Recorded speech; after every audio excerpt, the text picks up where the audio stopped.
هذا يسأل من هو الشيخ محمد أمان الجامي؟ الشيخ محمد أمان الجامي من أئمة السلف ومن العلماء الصالحين الأفذاذ الكبار، والذي زكاه مشايخنا، وقد درس في صامتة وتعلم وعلم، وهو إمام في الحديث وفي السنة، وكان في الجامعة الإسلامية المدينة النبوية، يعرفه الشيخ ربيع، علماء الكبار يعرفونه، فهو صاحب منهج قوي وعلم غزير في عقيدة السلف الصالح. لكن أهل السرورية ومن وافقهم والإخوانجية يلمزون من يقول بالسمع والطاعة لولاة الأمور ولزوم الجماعة بأنه جامي. أنا قيل لي هذا الكلام، قالوا أنت جامي بهذا الكلام. هذا كلام الله وكلام النبي صلى الله عليه وسلم: يا الذين آمنوا أطيعوا الله وأطيعوا الرسول وأولي الأمر منكم. هذا كلام الرحمن سبحانه وتعالى.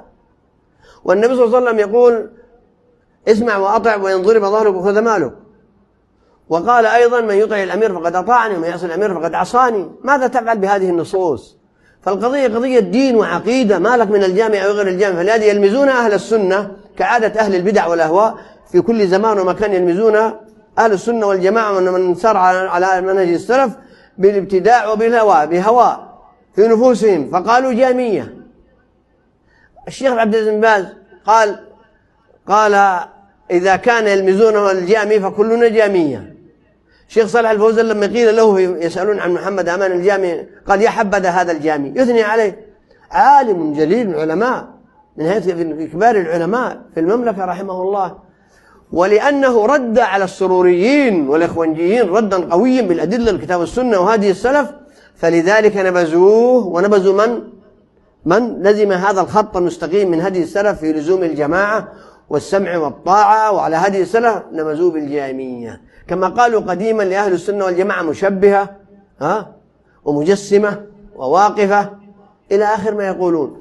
ولو أردنا أن تستمر هذه السلسلة في نبذ الناس بأسمائهم لقالوا بازية، عثيمينية، فوزانية، أو يقولون مداخلة، يعني حتى مدخلية يقولون يلمزون.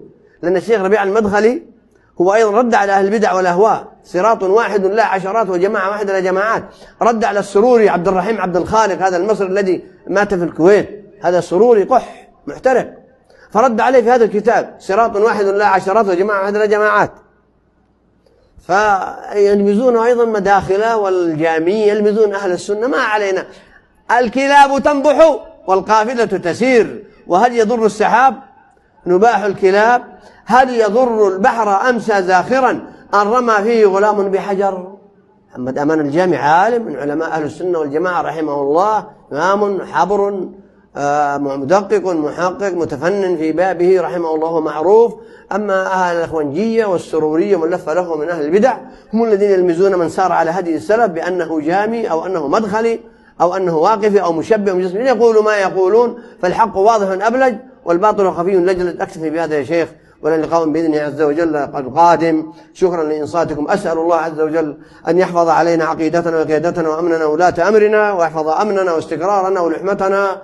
وآخر دعوانا أن الحمد لله رب العالمين، صلى الله وسلم وبارك على عبده ورسوله محمد.